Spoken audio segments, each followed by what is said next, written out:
6 people at a table. Somebody asks the man opposite how the new job is going. And there is a gap. Half a second, perhaps less. Long enough for something to cross his face and be put away again. Then he says it is good, really good, busy, and the conversation moves on, because 5 people at that table heard a normal answer to a normal question. You heard the gap. You will still be holding it on the way home. Not because you are suspicious of him. Because it is sitting in you, complete and useless, and there is nothing you are allowed to do with it. This is a video about the psychology of that. And if it seems odd for a philosophy channel to make a psychology video, Nietzsche settled that question himself. In the final chapter of the last book he finished, a book about his own books, he put it flatly. Before my time there was no psychology. He was not joking, and he did not think it was a small claim. 2 years earlier, in Beyond Good and Evil, he had already said what he thought the subject was worth, that psychology shall once more be recognized as the queen of the sciences, for whose service and equipment the other sciences exist. The queen of the sciences. Everything else exists to supply her? That is the man whose account of noticing we are going to follow, and he did not consider it a departure from philosophy. Let us be exact about what is happening, because it usually gets described badly. It is not that you are unusually clever about people. Plenty of people who notice everything are wrong a great deal of the time. It is that a channel is open which most people can close. A pair of shoulders drops a centimeter when a particular name is said. One sentence arrives in a slightly different register than the 4 before it. 2 people at the far end of the room hold a look for a fraction longer than the joke required. None of that arrives as a thought. It arrives as a fact, already finished, before you have decided to look at anything. And the traffic never stops. Every meeting, every family lunch, every 4 minutes in a queue deposits 3 or 4 of these small certainties in you, and almost none of them can be used, said, or checked. That is the real shape of it. Not a gift, and not a talent. A steady volume of unsorted information with nowhere to put it. And there are only 2 ways this goes wrong. You have done both. You have known before anybody else that a couple was finished. Not from a row. From something far smaller. The way she answered for him once, and he let her, and neither of them enjoyed it. A joke he made about her at a dinner that was 1 degree too accurate, and the half second the table took to laugh. You did not work it out. You knew it the way you know a room is cold. Then you carried it. Through 2 birthdays and a holiday, while they made plans in front of you that you did not believe in and had no right to interrupt. That is the first ending. You say nothing, it happens 11 months later, everybody is astonished, and you are not, and being unastonished pays you absolutely nothing. The second ending is worse. You say it. Carefully, kindly, at what you judge to be a good moment. And what comes back is not an argument. It is a small adjustment in the room. A slight cooling. The sense that you have made things heavy. And a word gets attached to you. Intense. Difficult. Reads into things. Nobody has said you are wrong. That is the part that stays. They have simply established that it was not a welcome thing to have noticed. In 1878 Nietzsche published a book called Human, All Too Human. He was 33. It is nothing like the thunder he is famous for. No prophet, no mountain. It is several hundred numbered paragraphs, some a page long, some 3 lines, and it reads exactly like what it is, a man on his own, writing down what he has watched people do and refusing to make it comfortable. Paragraph 35 is headed, Advantages of Psychological Observation. And the case he makes there is, of all things, cheerful. Reflection on the human, all too human, psychological observation, in the learned jargon, is, he says, among the means whereby the burden of life can be made lighter, that practice in this art affords presence of mind in difficult situations and entertainment amid a wearisome environment. Presence of mind in difficult situations. Entertainment amid a wearisome environment. That is the version you recognize from the inside. You are rarely caught out. Very little in a room is a complete surprise. And a dull evening is never entirely dull, because there is a second event running underneath the first one, and you have a seat for it. Then, in the same paragraph, he says something that lands harder than he can have intended. He is complaining that his century has lost the art, and he locates the loss precisely. Not in novels. Not in philosophy. In ordinary company, in society. Which says much about men but nothing whatever about man. Read that twice, because it describes your Tuesday. Much about men. Nothing about man. Endless talk about persons, who did what, who said what, who is annoyed with whom, and no interest whatsoever in the machinery underneath. In why any of it happens. In what a human being must be such that it keeps happening. That is the isolation, stated 150 years early.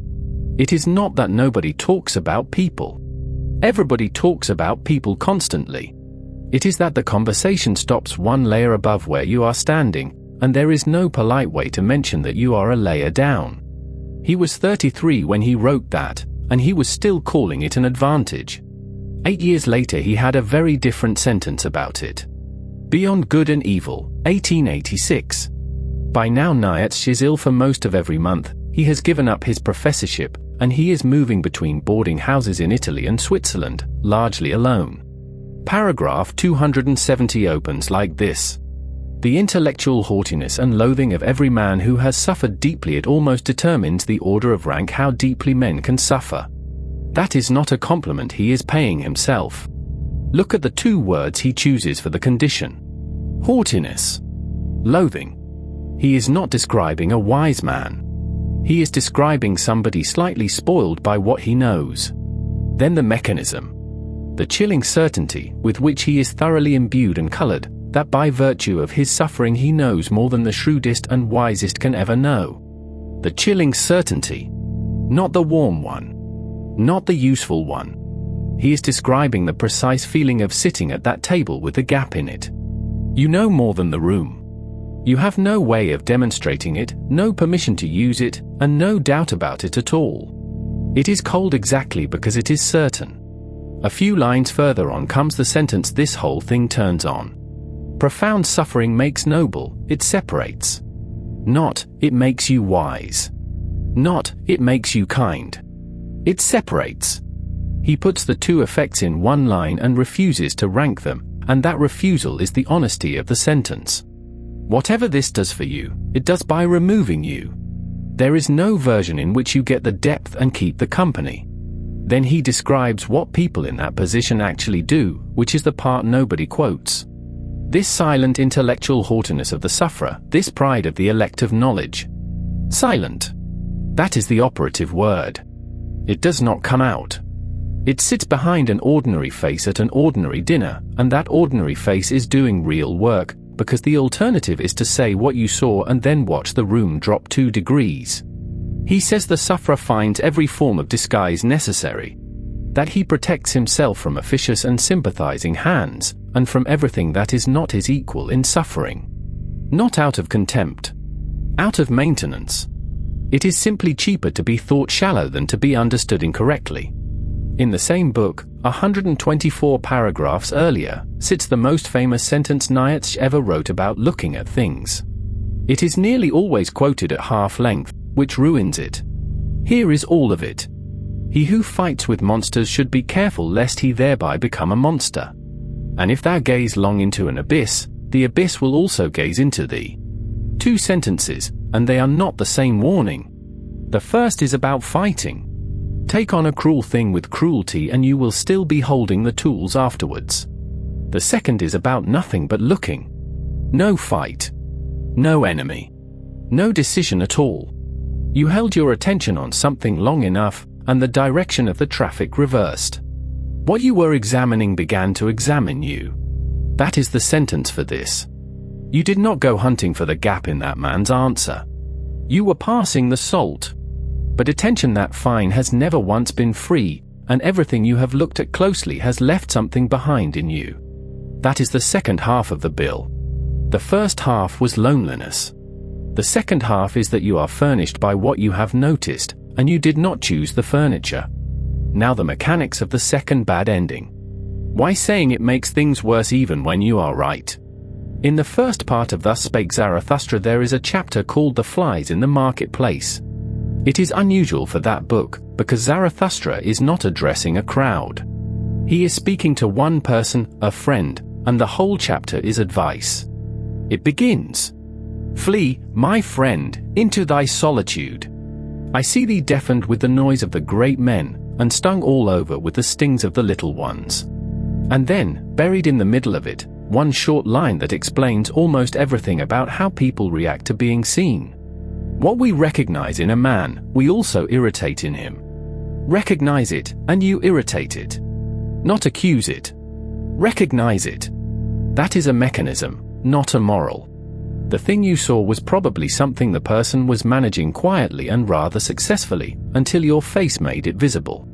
You did not create the problem. You did make it exist in company. Which is why the next line lands the way it does. It is the kindest sentence in the chapter, although it does not sound kind. "Yea, my friend, the bad conscience art thou of thy neighbors, for they are unworthy of thee." And then the detail that will be familiar. "Sawest thou not how often they became dumb when thou approachedst them, and how their energy left them like the smoke of an extinguishing fire? They went quiet when you arrived. You have spent years assuming that meant they disliked you." And a little later in the same chapter, "Slow is the experience of all deep fountains, long have they to wait until they know what hath fallen into their depths. Being proved right 11 months later is not a reward. It is only the fountain finding out." Now the part where I have to be careful, because Nietzsche was careful here and it would be dishonest to skip it. The very next paragraph after his praise of psychological observation is headed, simply, Objection. And he argues against himself properly. He does not build a weak version to knock down. He says that a certain blind faith in the goodness of human nature, an implanted distaste for running people down, a sort of shame at the nakedness of the soul, may be far more desirable things in the general happiness of a man, than this only occasionally advantageous quality of psychological sharp-sightedness. Only occasionally advantageous. That is his own verdict on the thing he had just recommended. Then he goes further, and reports the charge made against the whole enterprise, that it is an art that seems to implant in the soul a taste for belittling and impeaching mankind. That danger is real, and it deserves saying plainly. Not everything called noticing is noticing. Somebody who is frightened reads faces constantly and reads them wrong every time, because fear finds what it came for. Somebody raised in a house where the mood could turn without warning learns to monitor a room brilliantly, and then runs that equipment on people who are not dangerous. And a half-second gap before an answer is sometimes just a man who slept badly. The sharpness is real.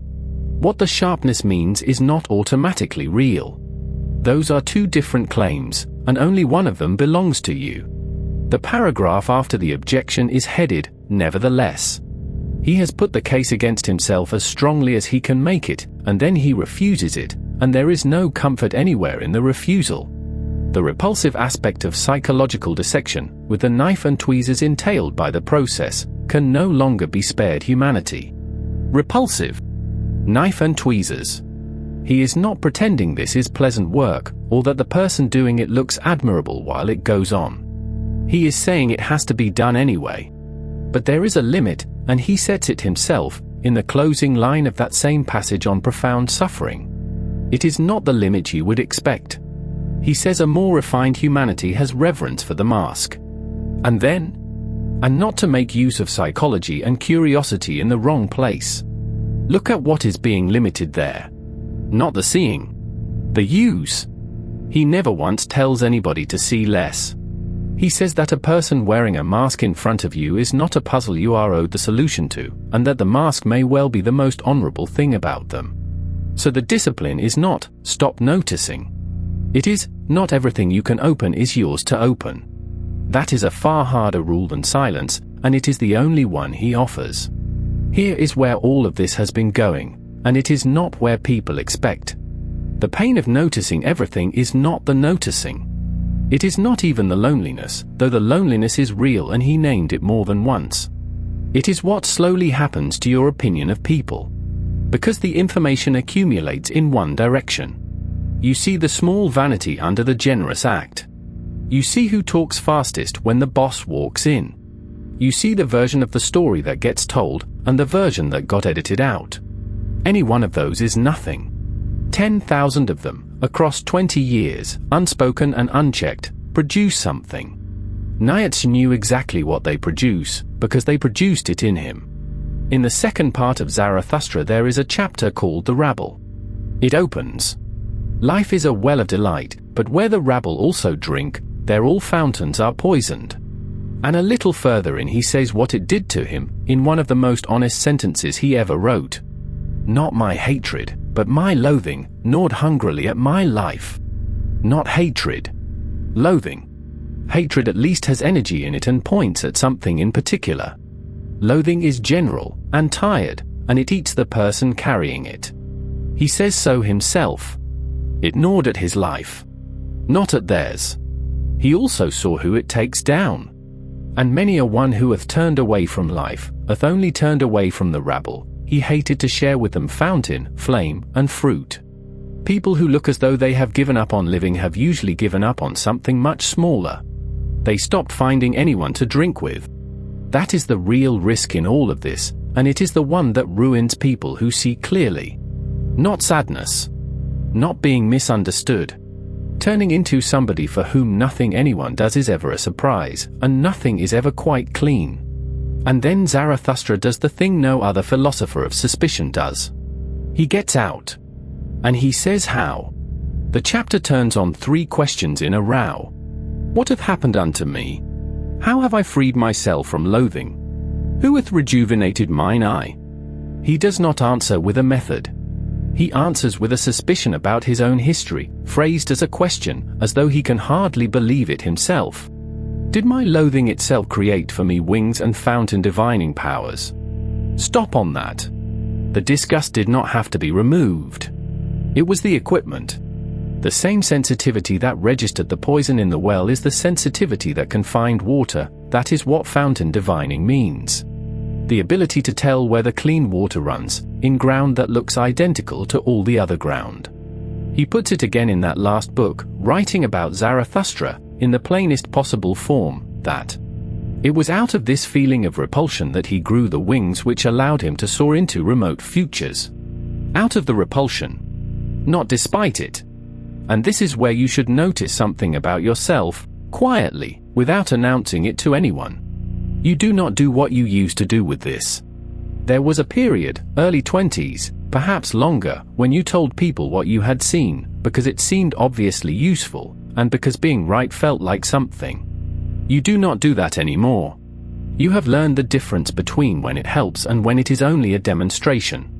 You have watched somebody manage a fear badly in front of you and said nothing, because being seen was not what they needed that evening. You have known somebody was lying and left them the exit. Nobody has ever thanked you for either, because the whole point is that they are invisible.